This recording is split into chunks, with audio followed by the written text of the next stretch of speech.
Olá, eu sou o Éder Miranda e está começando mais um Talk Data, uma espécie de revista eletrônica para você que é apaixonado por tecnologia, assim como eu. Hoje eu tenho um convidado muito especial. Eu estou aqui com o Gabriel Capano, ele é CEO e fundador da HubCount, uma empresa de tecnologia para contadores.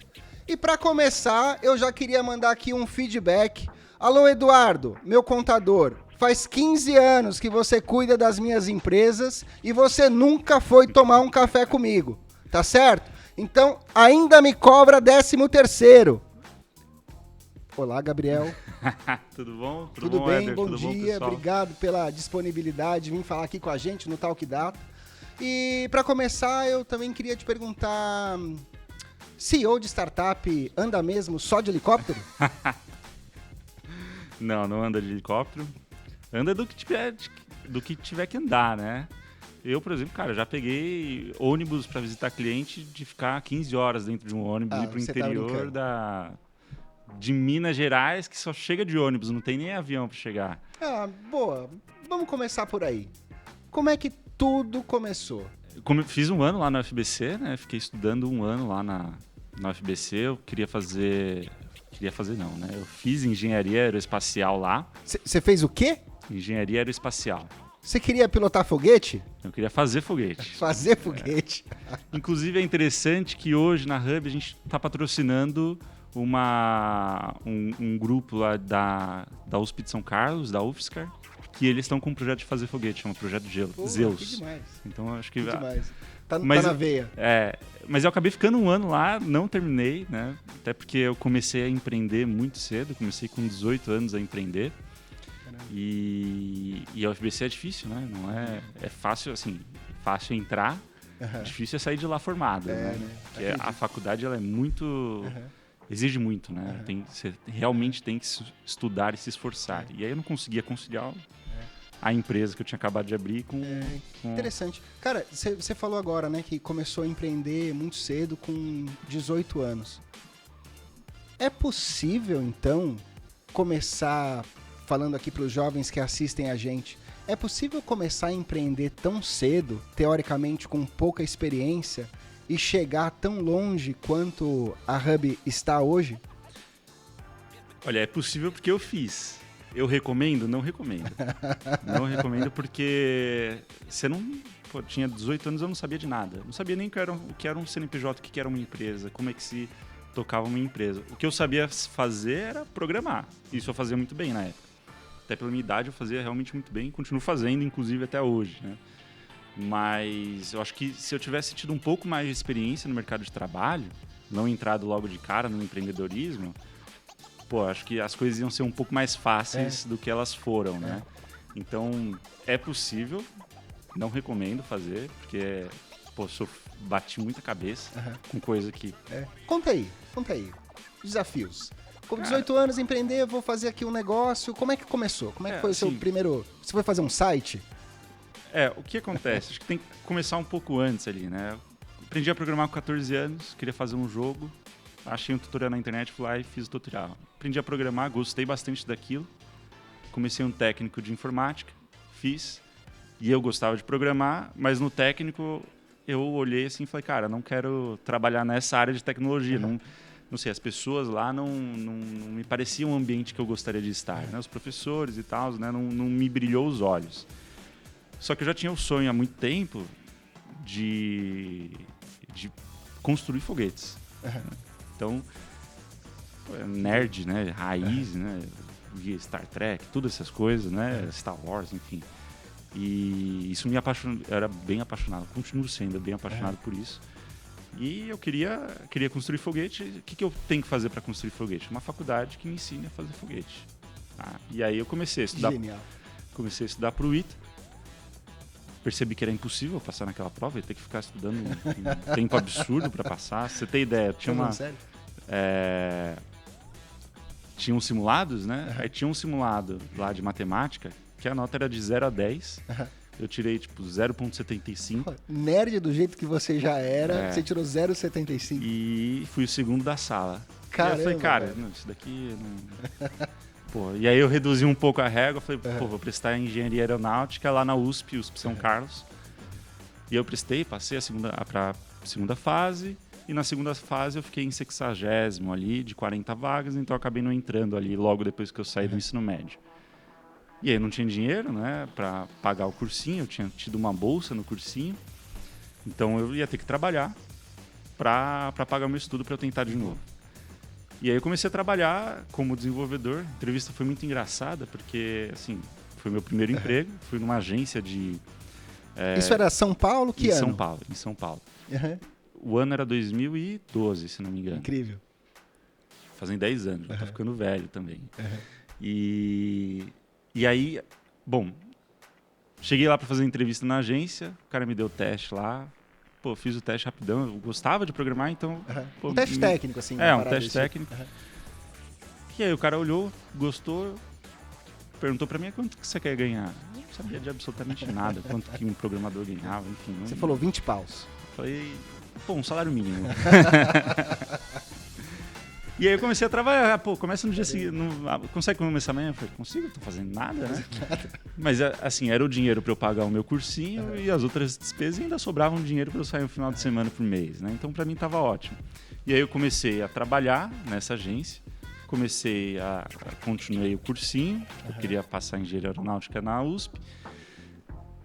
E aí, nesse meio tempo, acabei tendo uma ascensão ali dentro da empresa muito rápida.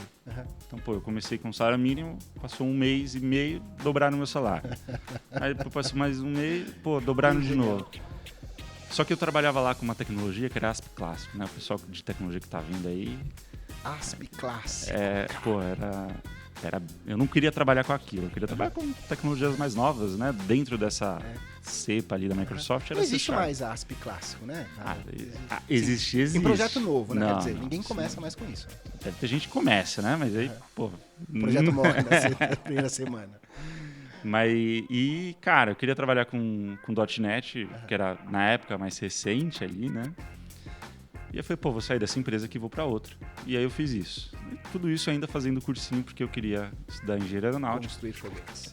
E aí foi nessa época que eu olhei também o UFBC, que tinha um curso de engenharia aeroespacial. E aeronáutica é em São Carlos, então é bem longe daqui, né? De São Paulo, pelo menos. E o UFBC é em Santo André, na região metropolitana ali. Então era bem mais fácil para mim. Eu falei, pô, vou fazer o UFBC então. E aí eu achava que eu passava tranquilo, não precisava nem estudar tanto. E aí eu acabei indo para outra empresa, saí da agência e fui para outra empresa, que assim, foi bem traumatizante, porque os sócios da empresa me prometeu que eu ia aprender tudo e tal, né? Enfim. E aí eu cheguei lá e desapareceu. Eu vi ele quando ele me contratou e depois quando eu pedi demissão 2 meses depois, né? Só que nessa empresa, o que aconteceu? Eu conheci o Paulo, que hoje ele é um ex-sócio meu, mas na época a gente se juntou, pensou, pô, se essa empresa que a gente está, que era uma software house, atende, assim, e a gente via, né? A gente atende tão mal os clientes, por que a gente não pode fazer uma nossa? Porque no final do dia era a gente atendendo os clientes, atendendo bem os clientes. E a gente falou, pô, vamos fazer isso. E aí o que eu fiz? Eu entrei em contato com a empresa que eu trabalhava, com a agência. Falei, pô, vocês não querem contratar a gente? PJ? Fazer um contrato PJ? E aí os caras aceitaram, gostavam de mim pra caramba, né? Pô, mandava bem e tal. Eles falaram, pô, quero. E aí a gente fechou um contrato com eles, saiu da empresa e abriu a Software House. E aí começou toda uma loucura da Software House. Isso eu tinha 18 anos, né? Aí a Software House começou, a gente conseguiu alguns contratos. Na época era, assim,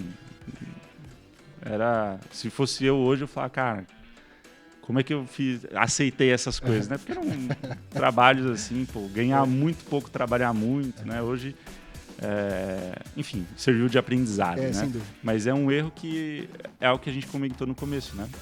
Se eu tivesse talvez um pouco mais de experiência, eu não teria passado por isso, o caminho teria sido mais rápido. E aí eu entrei no UFBC, isso com a Software House já, quase uns 6 meses ali, com vários projetos já. Comecei a fazer engenharia aeroespacial e vi que eu tinha que estudar um absurdo para fazer aquilo, porque era difícil, não era... a minha vida inteira sempre estudei em escola pública, então, cara, nunca tive dificuldade em passar nas matérias, né? Nunca tive que estudar. A única vez na minha vida que eu estudei de fato foi no cursinho, que aí eu realmente estudei. E aí conciliar a Software House com a UFBC tava ficando impossível. Deu um ano, eu percebi que aquilo não ia rolar, acabei saindo de lá e falei, cara, vou tocar esse negócio aqui, não vou fazer faculdade e tá tudo certo. E aí a Software House foi indo, a gente começou a contratar gente e tal, né?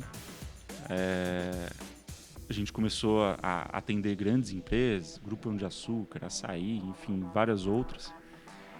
E as coisas começaram a ir razoavelmente bem, né? Sempre com altos e baixos ali, né? A gente já chegou, falou, cara, se a gente não fechar um projeto em 2 semanas, vamos ter que mandar todo mundo embora e cada um procurar empresa. A gente naquela época não conhecia a receita recorrente mensal, né, cara? Exato. Isso é uma coisa que salva era um projeto, a vida do empreendedor, pra caramba.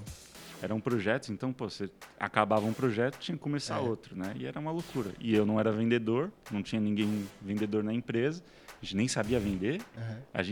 O que a gente vendia ali pro cara é que a gente ia resolver o problema dele, né? Mas ele, na verdade, não contratava a nossa empresa, ele contratava a gente. É verdade. Eu e o meu sócio lá, que a gente mandava pra caramba em desenvolvimento. E é muito diferente isso, né? Contratar uma empresa e contratar é muito diferente. a pessoa, né? Depois a gente aprendeu isso, né? Hoje os nossos clientes lá na Hub contratam a Hub. O Gabriel, se estiver lá, melhor com ele, sem ele também não teria tanto problema. E aí as coisas foram indo, acabei saindo lá da UFBC, meio que desisti do sonho de fazer foguete. Você construiu outro foguete, velho. Você construiu outro tipo de foguete. Parabéns. E aí as coisas começaram a andar em meio que linhas tortas, assim, de altos e baixos, sempre lá na Software House. Até que encontrei um escritório de contabilidade, que é a RSE, que hoje é o 6º maior escritório de contabilidade e auditoria do mundo e do Brasil. Do Brasil eles são o 5º. Uma empresa bem grande, na época tinha uns 400, 500 colaboradores, era bem grande. E eles tinham várias necessidades lá, né? E é muito louco isso, porque o mercado contábil ele é muito arcaico. As tecnologias, os sistemas, eles são antigos. Agora o pessoal está modernizando. Mas tem uma necessidade muito grande de tecnologia porque é muito trabalho manual repetitivo, né? Hoje eu enxergo que tem isso no mercado de contabilidade e, cara, muitos, assim, que são mais tradicionais. E a gente começou a desenvolver soluções para eles. Os caras gostaram muito da gente. Fizeram uma proposta para comprar uma parte da nossa software house para a gente focar mais no negócio deles lá, né, nas soluções deles. A gente Gabriel, aceitou. eu quero não comprar o seu serviço, eu quero comprar a sua empresa. Exato, foi esse o papo. Porque a gente começou o projeto lá, deu uns 3 meses que a gente estava fazendo, as coisas começaram a dar certo. Aí eu sentei com o Lucas, que é um dos sócios lá, e a gente fez uma POC, né? Então a gente não tinha, no começo a gente não cobrou nada, a gente ia cobrar depois. E aí ele falou, pô, Gabriel, gostei bastante do teu trabalho, mas não queria te contratar, eu queria comprar a tua empresa. Que demais. Tá maluco? E aí, outra coisa, né? Eu não sabia quanto valia, não sabia como fazer isso, etc. Enfim, e eu falei, pô, me manda uma proposta. Aí ele mandou uma proposta pra mim, eu tinha, sei lá, 22 anos, eu acho. 23, enfim. Nunca tinha visto tanto dinheiro na minha vida. Falei, cara, é isso mesmo, vamos lá, vamos pra cima. E aí eles compraram metade da minha software house, né? E a gente começou a focar mais nesse produto ali para eles, né? Nessas soluções de automação, de contabilidade, de fiscal, etc. para eles. E aí o negócio deu tão certo assim para eles que a gente olhou para aquilo e falou, cara, isso daqui a gente consegue vender para qualquer empresa do mercado. No Brasil hoje tem 80 mil empresas de contabilidade. Então é um mercado grande, assim, né? Fatura alguns bilhões ali por ano, então é relevante e tem uma grande chance ali de se fazer uma grande empresa dentro desse mercado de tecnologia. E aí, beleza, vamos lá, beleza. Começamos isso em 2000, o projeto da Hub ali em 2016, ali para 2017. Acabei foquei só nesse projeto, todos os outros projetos da Software House, meu outro sócio acabou tocando. Mas aí, pausa. Você chegou lá, viu que aquela parada que vocês fizeram serviria para outros escritórios. Uhum. E daí eles toparam dividir esse software legal que servia bem para eles? Eles toparam dividir isso com o mercado? Sim. Eles têm uma mentalidade ali, o pessoal da RSM, muito para frente, né? E o Lucas, principalmente, que é o sócio que eu acabava passando mais tempo lá, que tinha as ideias de fazer as coisas, ele, cara, isso brilhava os olhos dele, né? Oh, que legal. E ele acreditava, assim, nisso desde o começo, assim. Até quando eu falava, cara, contabilidade, né? Automação para contabilidade, quem quer fazer isso? No mercado de tecnologia, na época, pelo menos, né? A gente via as startups fazendo coisas completamente diferentes, né? E eu queria ir para esse caminho. E ele falou, pô, aqui tem um grande potencial, né? Na época eu não enxergava muito bem, mas ele com certeza via, ele tinha essa visão. Então eu acabei seguindo com eles também, né? Eles acreditando em mim, na software house em geral, que a gente tinha o potencial técnico para fazer, e a gente acabou acreditando neles que eles iam ajudar a gente a chegar onde a gente queria também. E aí as coisas começaram a rodar, assim, né? Enfim, a gente desenvolveu o produto, estava tudo certo, só que a gente não conseguia vender. Por quê? Pô, a empresa não é só o software, né? Você criar uma empresa, eu acho que hoje da Hub, o software sei lá, 20% de todo o nosso resto, né? O que é o todo o resto, então, velho? Cara, é vendas, é marketing, atendimento, é implantação, é CS, é financeiro, é RH, é BP, isso tudo é talvez tão mais essencial do que o próprio produto. Você pode ter um ótimo produto, mas se você não vender ele, ninguém vai comprar. Se você não souber vender ele, ninguém vai comprar o seu produto. Né? Se você vender o ótimo produto e não conseguir entregar... Exatamente, se você não conseguir implantar... Pô, por que tem um ótimo produto, né? E a gente aprendeu isso batendo cabeça, né? Não foi do dia para a noite que a gente teve uma epifania e falou, pô, precisamos estruturar tudo.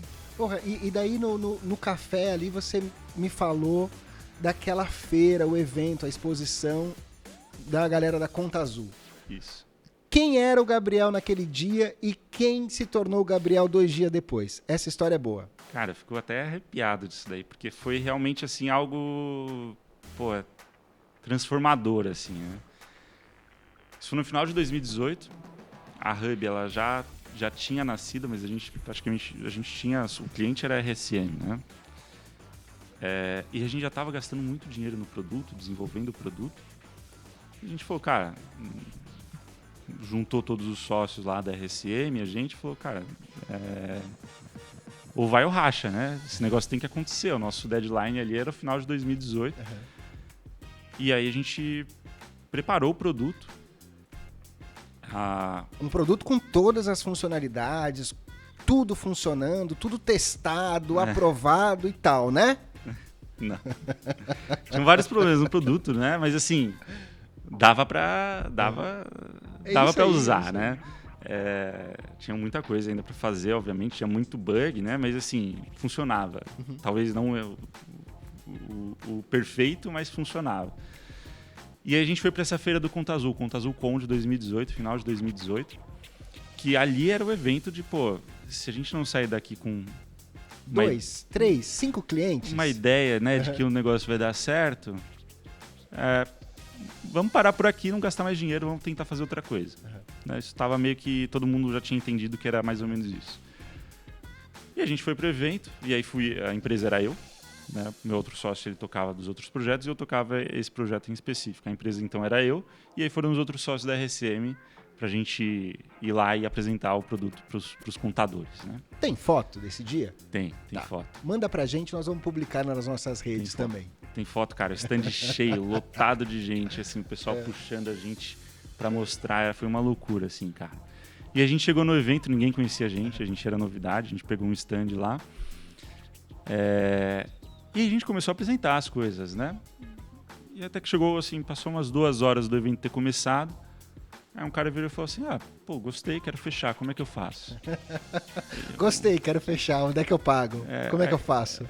Aí um olhou pra cara do outro, assim, a empresa era o produto, não tinha absolutamente mais nada, né? Um olhou pra cara do outro e falou, e agora, né? A gente nunca chegou nessa parte, o que a gente faz?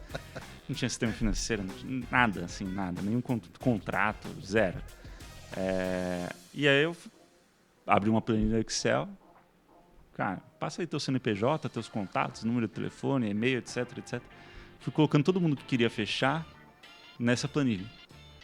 E o evento eram 2 dias. E aí eu cheguei de noite, né, em casa, já, cara, assim, primeiro dia a gente tinha fechado uns 40.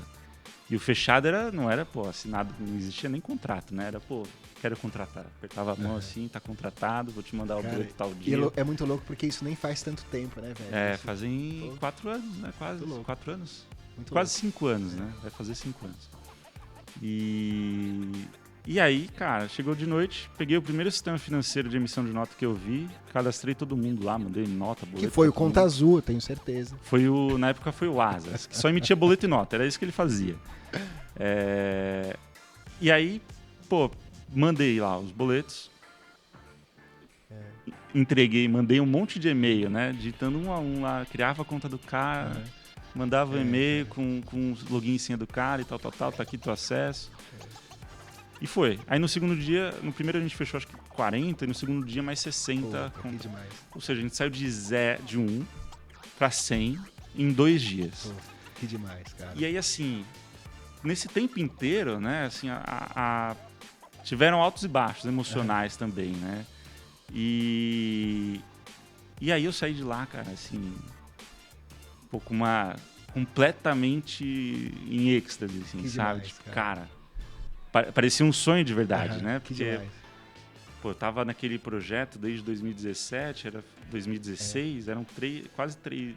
Velho, 2, 3 foi nesse dia que você se deu conta que você tinha acabado de construir um foguete. Exato. Né, cara? Exato. E isso é muito louco também de falar pra galera que, porra, você tem uma ideia, meu, você tem um desejo, um sonho, e às vezes fica protelando pra executar.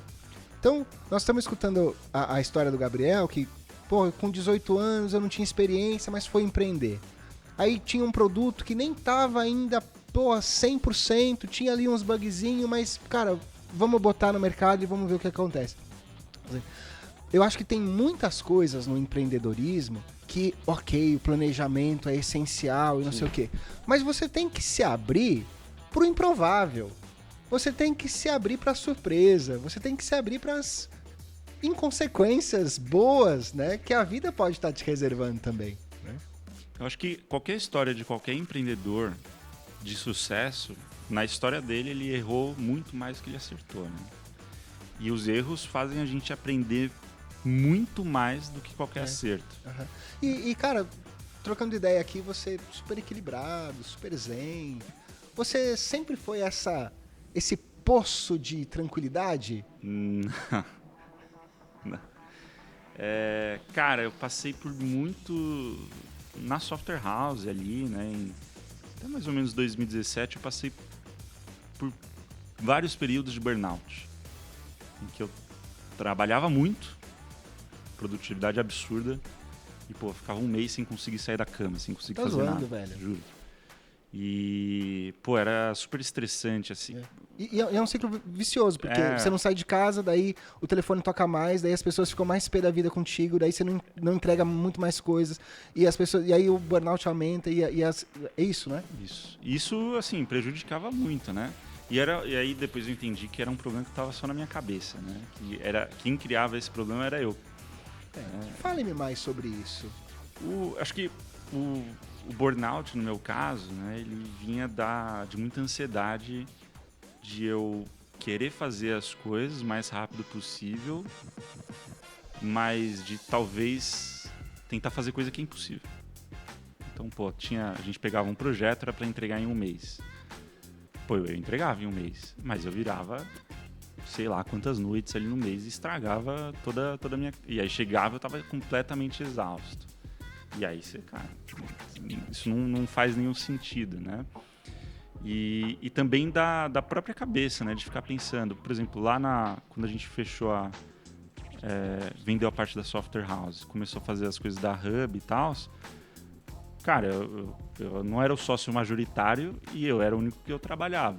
Então, o único sócio que trabalhava na Hub. E aí começava a rolar um monte de pensamento estranho, do tipo, pô, meus sócios estão pessoal da RSM já estava super bem de vida, enfim, o pessoal já tinha a própria empresa, que dava muito dinheiro, e eu tava lá me matando de trabalhar, e o pessoal olhando, assim, sabe? E na época, eu achava aquilo ruim, assim, né? E esse pensamento ficava me matando, me massacrando também, né? E aí, o que acontecia? Sempre que eu ia fazer alguma coisa ali para o negócio andar, eu pensava, mas fulano de tal, pô, não tá fazendo não sei o quê. O outro fulano falou isso que me incomodou. Não sei quem, cara, não acredita no negócio. Pá. E aí, todos esses pensamentos ali acabavam me consumindo, né, consumindo cara? ali e o negócio não ia pra frente. Até porque, cara, ficamos 1 ano e pouco lá com um produto mais ou menos pronto que não vendia, não saía, não tinha tanta aderência assim. E você fala disso no tempo no passado, como aconteceu. Isso. Como é que você resolveu isso, cara? Então, e aí teve... Pô, eu comecei a procurar ajuda, né? Fiz um monte de cursos, mas assim, eu sinto que o que mudou a minha vida de verdade foi que eu fui fazer o caminho de Santiago. Santiago da Compostela, na Espanha. Que incrível, cara. E aí no caminho de Santiago, para quem não conhece, né? Quem tá assistindo não conhece, é uma peregrinação. O caminho inteiro são 900 quilômetros, né? O pessoal faz a pé ou de bike. Eu fiz mais ou menos 180 quilômetros em 5 dias, a pé. 180 quilômetros em 5 dias. Porra, dá mais de 30 quilômetros por dia, velho. Teve dia que eu andei quase 50 quilômetros. A gente saiu, sei lá, 4 horas da manhã e foi andando, parou, sei lá, 8, 9 horas da noite, assim, lá na... E aí, assim, pô, andar parece que é um negócio muito... que você vai aprender andando no meio do nada, porque era no meio do nada, era no meio do mato. O que eu vou aprender andando no meio do nada? Boa pergunta. E o que eu aprendi lá, cara? E depois o que eu entendi da minha vida, assim? Primeiro que eu tava na Espanha, então, pô, eu já tinha muita sorte de poder ir pra lá. Eu já era muito privilegiado.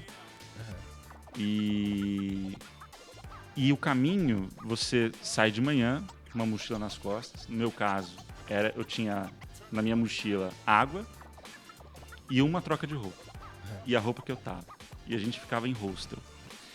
Então a gente chegava no hostel, colocava a roupa que a gente ia andar no dia seguinte, pegava a roupa que a gente usou, lavava e a gente só tinha essas 2 roupas, né? E você começa a andar o caminho, eu tava em um grupo de brasileiros, então a gente saía todo mundo junto, só cada um andando no seu ritmo, e você começa... As pessoas começam a se distanciar, passa 1 hora, você não consegue mais ver ninguém. Então você tá andando sozinho, 20, 30 quilômetros ali. No primeiro dia é lindo, né? Que você não sente dor, tá tudo tranquilo. No segundo dia, você já, pô, meu pé tá aparece meio doente. A primeira bolha. No terceiro dia, que foi o dia que a gente mais andou quase 50 quilômetros, cara, cheguei no final do dia, tava... Pô, meu joelho já não dobrava mais direito, acordei já todo destruído. Então é algo que te leva muito ao limite físico. E aí, por você andar sozinho muito tempo, às vezes você passava 6 horas ali andando sem ver ninguém, tu começa a pensar um monte de coisa. Só que eu tava super feliz, assim, cara. Eu nunca tinha ficado tão feliz na minha vida de, pô... E eu tava feliz sem ter absolutamente nada. Apesar de estar na Espanha, cara, a gente dormia em hostel, tudo compartilhado, você não tinha muita privacidade, você não tinha conforto, cheio de dor no pé, bolha no pé, enfim... só que eu tava muito feliz. Sabe que ontem eu escutei um cara falando uma pergunta que tem tudo a ver com esse contexto aqui, cara. Ele falou assim: velho, você está disposto a abrir mão da sua felicidade pra ser feliz? Quer dizer, nesse contexto aqui, né? Você abriu mão do conforto, abriu mão do quentinho ali pra ir pro meio do nada, pra solidão absurda, né? Pra se encontrar, pra ser feliz. E aí eu, pô, terminei o caminho de Santiago assim, cara, super com uma energia muito grande. E eu comecei a pensar, por que eu... Pô, ali que eu tava cheio de dor, andando, pô, comia comida simples, não tinha muito conforto. E em casa, que eu tenho praticamente tudo que eu quero, né? eu não era tão feliz quanto lá. E aí eu comecei a pensar, cara, uma das regras do nosso grupo lá, que a gente tinha, é que a gente não podia reclamar de nada, a gente só podia agradecer. Então, pô, eu tô sentindo dor no pé, não posso falar, caramba, essa dor no pé aqui tá me matando. Eu tenho que falar, graças a Deus eu tenho um pé. Que demais. Que ele pode sentir dor. Imagina se eu não tivesse um pé. Então você só podia agradecer. E aí aquilo fez uma mudança na minha mente, né? Então, pô, eu entendi que todos os problemas ali que eu tava passando, de eu me sentir mal, da minha... Não era nada externo, não era porque o meu sócio tinha mais participação que eu, não era porque o fulano de tal falou tal coisa e eu não gostei, era porque a minha cabeça não estava boa e eu não estava feliz com aquilo. Então, e aí é um negócio que mudou de fato. Cara, se eu não pensar em nada, se eu só pensar no que eu estou fazendo agora, né? E, pô, às vezes você fica pensando onde você quer chegar e cria uma ansiedade. Cara, eu vou viver um dia de cada vez. Então eu vou dar um passo. E o caminho são vários passos, né? Só que assim, na vida, o caminho é uma grande metáfora da vida ali, né? Porque todo mundo chega no mesmo lugar, que é a igreja, né, de Santiago. E todo mundo chega lá. Você chega lá, é uma igreja, cara. Não tem nada demais, é uma igreja. Não é, um negócio transformador você chegar na igreja. Não, é uma igreja da Europa, uma igreja bonita, mas não tem absolutamente nada demais, assim. Depois eu fui entender isso, né? E aí, o que é o negócio do caminho? Cara, o negócio do caminho é literalmente o caminho. O passo. O passo ali que você tá dando. Então, quem que você tá conhecendo ali no meio do caminho, com quem que você conversa, o que você sente, as emoções que você sente... o que você aprende, o que você leva. Sempre quando eu converso com a galera que às vezes faz o caminho da fé aqui em São Paulo, ou o caminho de Santiago, sempre tem um lance assim, velho, de encontrei alguém que falou não sei o quê. Eu tava passando... Você tem algum caso desse, cara? Cara, tive. Eu acho que assim, os momentos mais importantes pra mim foram os mais introspectivos. Que, cara, tu tá pensando em um monte de coisa lá e você começa a pensar nas coisas.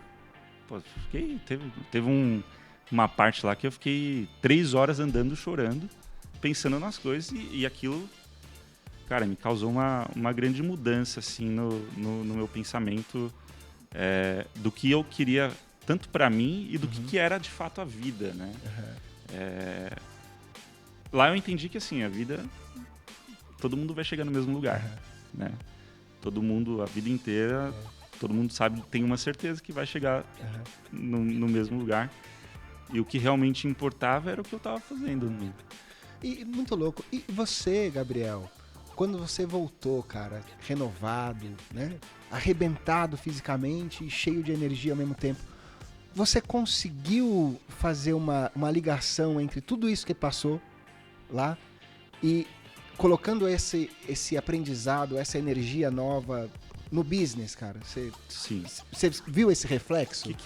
Essa ligação existiu? O que eu fiz? Eu fiz uma promessa pra mim, né? Eu prometi pra mim que eu não ia sofrer pelo que eu não sei se vai acontecer, né?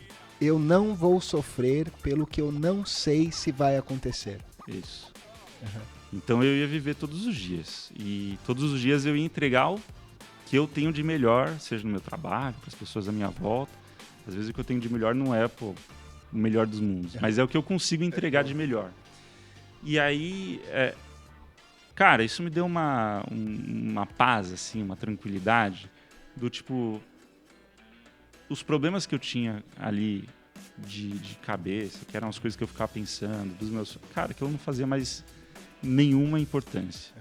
Eu sabia que a gente tinha até o final de 2018 para entregar um projeto e tinha, sei lá, quantos dias para eu fazer. Então, todo dia que eu sentasse para trabalhar, eu ia fazer o meu melhor, independente se o fulano falou A, falou B, falou C, se está acontecendo isso, está acontecendo aquilo.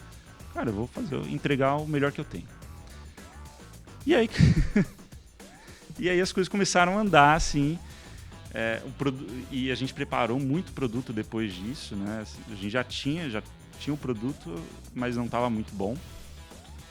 E a gente começou a fazer um monte de coisa. Eu comecei a fazer todos os dias algo um pouquinho Sua produtividade melhor. melhorou pra caramba. Melhorou, assim. eu não tive mais burnout, não tive mais nenhum sintoma de burnout, de início de depressão. E as coisas começaram a sair. E aí eu acho que o Conta Azul ali, que foi de 1 cliente para 100 em 2 dias, aquilo lá foi O foguete, velho.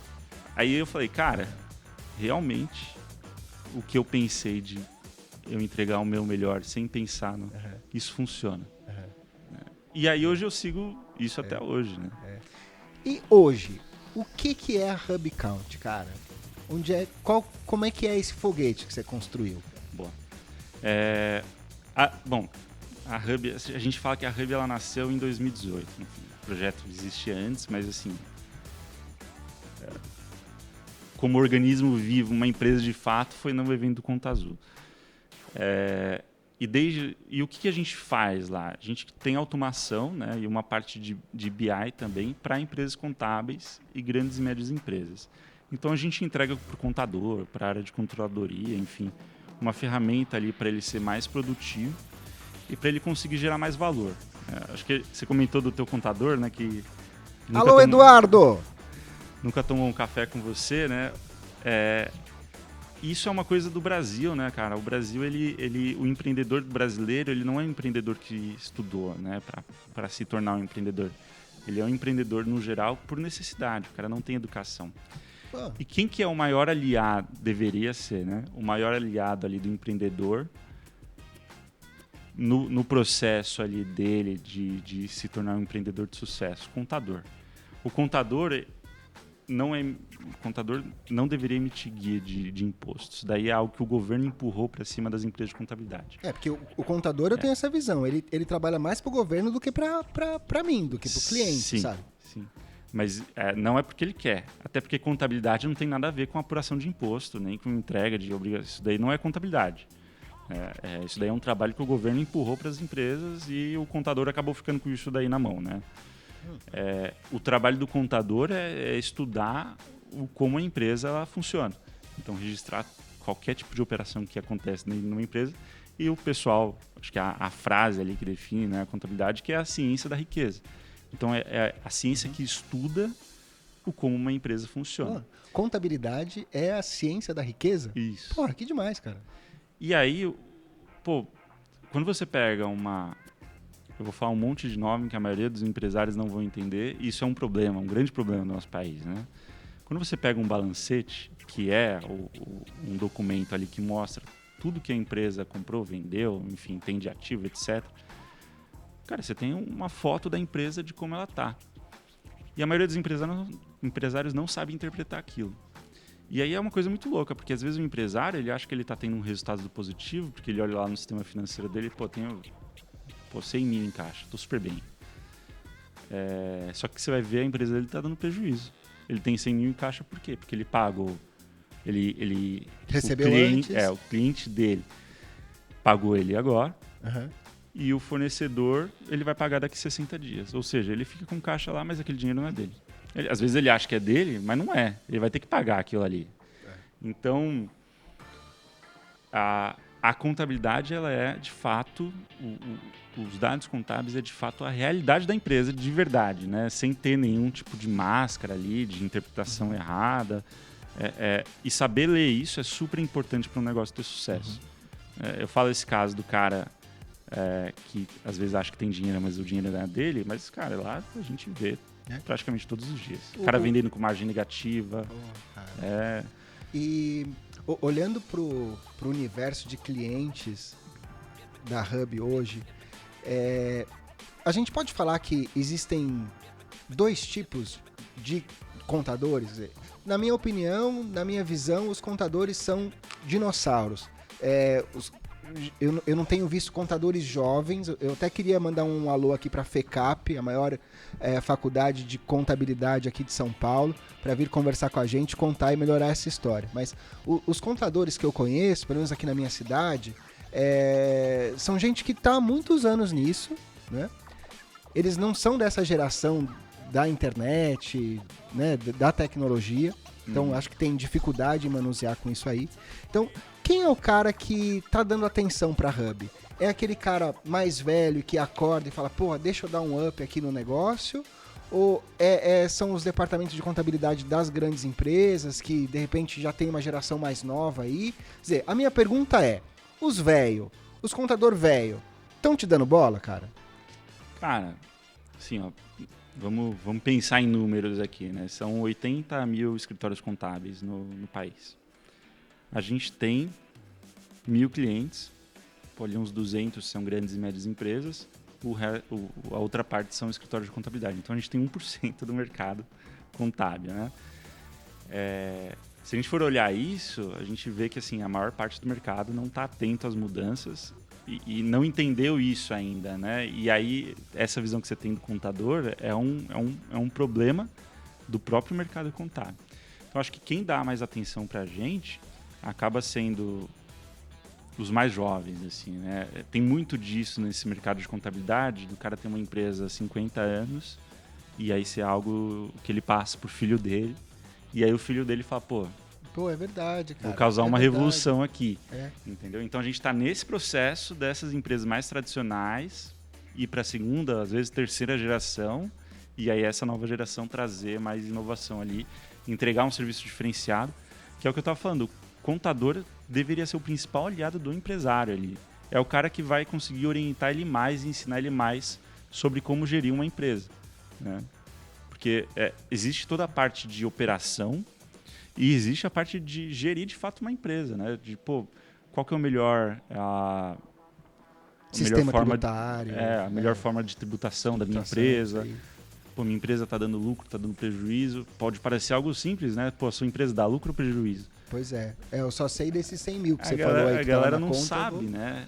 E deveria estar na ponta da língua de todo empresário, né? E quem pode ajudar é o contador.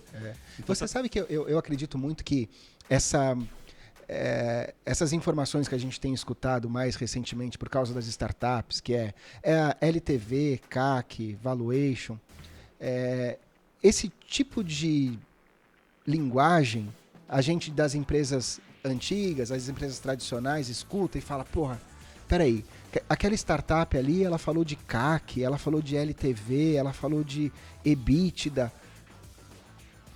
Cara, eu também tenho isso. Uhum. Eu não sou startup, mas eu também tenho isso. Sim. Deixa eu lá bater um papo com o meu contador para saber como é que é. Deixa eu perguntar para ele quanto é que vale a minha empresa. Quanto eu faturei nos últimos 5 anos, 3 anos, 2 anos, 1 ano? Quanto eu faturei o mês passado? Empresário, você sabe dessa parada? Você tem esse número? Você dirige com esse número na sua frente, ali no seu radar? É super importante. Se você não tem, olha, atenção. Não se preocupe, mas vai atrás do seu contador. Né? É isso mesmo. Boa. Isso mesmo. Deixa eu ver aqui se já chegou alguma outra pergunta aqui da nossa plateia. Que você é maluco, eu já falei, né? Que onde já se viu pensar em criar um negócio para trabalhar com contador, os contador tudo dinossauro. Alô, Eduardo! Né? O Eduardo vai ficar feliz. E aí tem uma coisa que eu sempre falo, né? Que muitas vezes o desafio ele não é mais a tecnologia. Quer dizer, a Hub ela tem muito para evoluir em funcionalidade do software, mas eu acho que já conseguiu ali abraçar um tanto de necessidades que o mercado precisa. Cara, o desafio agora deixou de ser a tecnologia e o desafio agora é o marketing. Como que o seu foguete planeja saltar desse 1% de market share e até que lua o seu foguete vai chegar, camarada? Cara, qual que é a nossa visão de futuro, assim, aonde a gente quer chegar, tanto em produto como em empresa? Bom, a gente tem várias automações ali, né, para processos da contabilidade, mas os nossos produtos principais são os produtos de BI. A gente tem o BI contábil e BI de folha, que transforma o que o contador cria ali de informação em algo útil e fácil para o empresário entender. Então, a nossa visão é que quando o empresário precisa tomar qualquer tipo de decisão, o primeiro lugar que ele vai olhar é a nossa plataforma para tomar uma decisão. Então, é aonde a gente quer chegar, né? é o nosso plano ali. E aí a gente não fala só mais com contabilidade, a gente fala com qualquer empresa, inclusive qualquer empresa do mundo, né? Onde a gente deve chegar, né? Falando de marketing, né? Eu tenho o nosso CMO que está aqui atrás, né? Que, cara, a gente tem toda uma... isso foi algo que a gente construiu, né? E aprendeu. Eu não sabia vender, não sabia criar um processo comercial. E a gente se baseou muito naquele processo do livro eu esqueci o nome do cara, né? Mas o nome do livro é Receita Previsível. Que ele cria um processo de vendas. E que Aaron Ross. Isso, Aaron Ross. E você consegue, desse processo, ter uma previsibilidade. Então, hoje a gente tem uma previsibilidade do quanto a gente vai crescer. Né? Então, acho que, assim, o futuro da Hub não é só no mercado contábil. É para todos os empresários. No final do dia, a gente vai ajudar o empresário a entender muito melhor do negócio dele. Acho que hoje as empresas elas olham muito para a operação e pouco para a informação contábil, para as informações fiscais ali que é o resultado, né? Que é o resultado. O empresário ele distribui o lucro não com base no resultado financeiro dele, mas com base na contabilidade, no resultado contábil.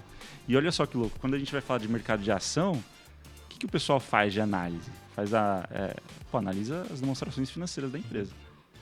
Então, você está tomando decisão com base em demonstração financeira para comprar ou não uma ação de uma empresa e dentro da tua própria empresa, você não olha isso.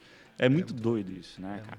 E tem um grande processo de educação, tanto do empresário quanto do contador, não só no Brasil, mas no mundo inteiro, assim. Ô, Gabriel, cara, vocês vão crescer muito mais, o mercado gigante, tenho certeza. O Foguete Hub vai continuar decolando e viajando o universo. E mão de obra, cara? 40%, 50% do nosso público é a galera de 18, 24 anos. Galera que está entrando no mercado de TI, que está estudando. Mão de obra é um desafio para vocês? E daí, emendo com outra pergunta. Qual é o perfil hoje da galera que você espera de portas abertas para trabalhar lá na Hub? Cara, o perfil... A gente tem um código de cultura lá que ele é bem aberto, né? Um dos itens do nosso código de cultura é alinhamento e não controle. Então, a gente contrata pessoas que tenham uma personalidade que se adequa à nossa cultura. Que é o quê? A pessoa ela tem uma proatividade, ela não precise ficar... A gente não precisa ficar... Aliás, a gente não fica, né? Em cima das pessoas para elas produzirem. A gente espera que elas produzam sem a gente ter que ficar cobrando. Porque é muito chato, né? Tu vai ter que sentar ali do lado do fulano para falar, faz tal coisa. Nem eu quero fazer isso, nem o cara quer ouvir que... Né? Então, é chato para todo mundo. Então, a gente espera proatividade, essa questão de senso também, de que o cliente é o nosso ativo mais importante. Né? Então, o cliente no centro de todo o processo da nossa empresa. E também que as pessoas sejam boas, né? Então, ninguém sendo grosso com ninguém. Todo mundo se tratando muito bem. É mais ou menos esse perfil.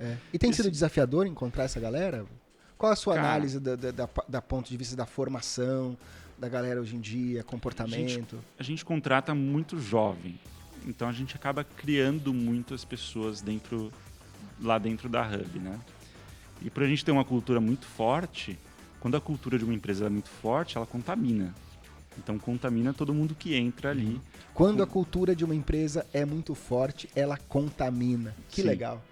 Que legal. E quando quando essa pessoa entra, ela absorve os nossos valores, as nossas crenças, e a gente tende a todo mundo caminhar para um único lugar, né?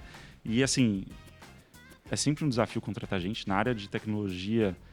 Agora parece que deu uma melhorada, né? Mas a gente estava competindo com um salário em dólar, que pra gente não faz sentido, né? Assim, teve uma galera que saiu lá da Hub para ganhar em dólar. Eu falei, cara, não consigo cobrir o salário que você vai ganhar. Inclusive, se tiver vaga lá, me chama. Então, e na área de tecnologia, mais especificamente, cara, como eu sou de tecnologia também, e sou programador, e ainda programo, inclusive, apesar de ter 70 pessoas lá no time, quase, 70 já, acho que já passou de 70, 71. Cara, o que eu olho mais é o perfil da pessoa curiosa, assim. Pessoa que aprende rápido, a pessoa que tem vontade, né? Que era muito do que eu tinha também, né? Eu tinha muita vontade de aprender, de saber como as coisas funcionavam, de fazer coisas novas. E esse é o perfil lá para a área de tecnologia que a gente procura, desse tipo de gente. O técnico a gente ensina, a pessoa aprende. Boa. E o programador, ele tem uma característica de que quando ele tem esse perfil de curiosidade, de aprendizado rápido, ele tem uma evolução muito grande. Aliás, eu diria que é impossível ser programador se não tiver com a curiosidade lá em cima também, Sim, né, cara? sim. Porque você não tem todas as respostas ali, você não consegue fluentemente escrever um código do começo ao fim sem... Opa, peraí, deixa eu ver como é que estão fazendo, deixa eu ver se tem uma outra biblioteca, né? Então, muito louco, muito Sim. louco. Então esse perfil que a gente procura, a gente acaba contratando gente bem jovem, assim. Inclusive, quem estiver assistindo aí, a gente tem vaga, sempre tem vaga de desenvolvedor aberto. A gente está sempre fazendo o processo seletivo mensal, assim, trazendo quem a gente acha de bom pro time. Produção, coloca aí no link, tá? Da Hub, aqui pra galera se conectar lá no site e ver as vagas e tudo mais, beleza? E acho que é mais isso, assim. Eu olhando no mercado, estou há 10 anos já trabalhando com tecnologia, tive uma software house. E com a experiência que eu tive, o melhor programador, o programador que vai performar bem, não é aquele que é o mais técnico, o mais que sabe mais do conteúdo técnico. Óbvio que isso é importante, mas o cara que acaba performando mais é que tem essas características de personalidade. Boa. O cara é curioso, vai atrás, gosta de desafio. Isso é o que acaba performando mais, assim. Legal. Gabriel, a gente falou de muitas coisas aqui nesse nosso bate-papo, velho. E primeiro, temos que parabéns aí pelo foguete que você construiu. Você contou histórias lá do evento do Conta Azul, que não sei quantas vezes nas suas outras entrevistas você falou, mas especialmente esse lance do Caminho de Santiago, que acho que é a cereja do bolo aqui. Acho que você mostrou pra gente, pro mercado aí um pouco mais de você, quem é o Gabriel, e tenho certeza que tudo isso contribuiu e contribui para todo o sucesso da Hub, essa cultura forte que a empresa tem. Então, de novo, super parabéns por todas essas coisas. Para a gente terminar aqui o nosso bate-papo, que tá tão legal e tão bom, eu queria, como eu te disse, mais da metade praticamente de todo o nosso público, e o Talk Data ele foi concebido para falar com a molecada que quer começar no mercado de TI, que está começando. Você tem um conselho, uma dica para quem está assistindo a gente, que quer entrar no mercado de TI, que quer trabalhar nesse mundo da tecnologia? Muitas vezes não é só programação, na verdade. Quer dizer, a empresa de tecnologia ela cresce e abre vaga para tudo quanto é área. Mas e aí? Quero começar. Quero trabalhar na Hub. Qual é o conselho que você pode deixar pra gente? Primeiro não estude PHP. Acabei de ofender. Não estude PHP. Acabei de ofender metade da... Por que não, velho? Cara, eu não gosto, assim. Me lembra muito o ASP clássico. E eu tenho trauma disso. Porque eles são da então, mesma idade, né? Ali, o ASP e o PHP começou. Não sei como é que tá agora, talvez tenha evoluído, né? Mas eu acho que tem coisa melhor aí pra gente usar, que deixa a gente mais produtivo. Eu vi uma tabela que mostrava sobre as linguagens mais utilizadas e o Python tá no topo hoje. O Python é mais fácil, né? É um lance que você recomenda? Cara, tá bom, não estude PHP. Estude o que, segundo Gabriel? Eu acho que assim, a linguagem de programação ela é irrelevante, né? Porque, é algo que até hoje em dia, né? Você quer fazer um código em alguma linguagem que você não conhece, mas quando você entende lógica de programação, como as coisas funcionam ali por trás, né? Enfim, principalmente essa parte de infra, que é muito importante, eu acho que as pessoas desconsideram. Porque não adianta nada você montar um código e quando tu subir para produção vai ser lento pra caramba ou não vai conseguir escalar, né? Porque num ambiente real tu vai precisar ter um código que performa. Então, a linguagem não é tão importante. Se você precisar de... hoje a gente lá programa em C# e JavaScript, né? Front-end, React, enfim. Quando a gente precisa fazer alguma coisa em Python, a gente vai lá e faz. Porque tu pede lá pro chat GPT, como é que eu faço tal coisa, tal código em Python? Aí não tem mais essa dificuldade, né? Então, assim, você tem hoje é muito mais fácil do que você transitar entre linguagens aí. Então, acho que o que o programador ele talvez tenha que estudar, obviamente, ele tem que saber programar, saber lógica de programação, conhecer alguma linguagem razoavelmente bem, né? Não precisa ser um master ali, mas ele tem que entender também de como funcionam as aplicações, né? E de como trabalhar ali, talvez de ponta a ponta, né? Principalmente se o cara for querer empreender, né? Não adianta você querer ser só front-end e abrir uma empresa, você só vai fazer o front, vai ficar bonito, mas não vai funcionar. Né? Então, acho que é entender o processo da tecnologia do início ao fim. Né? Eu acho que foi isso que, para mim, lá no começo, trouxe um grande diferencial. Porque, eu não queria fazer só back-end, eu queria fazer o back-end, o front-end, queria ver o SQL Server lá, o Oracle, o MySQL, queria mexer no servidor, queria fazer servidor escalável, não sei o que. Tudo isso te dá uma bagagem que você consegue construir um produto, consegue construir uma carreira de sucesso.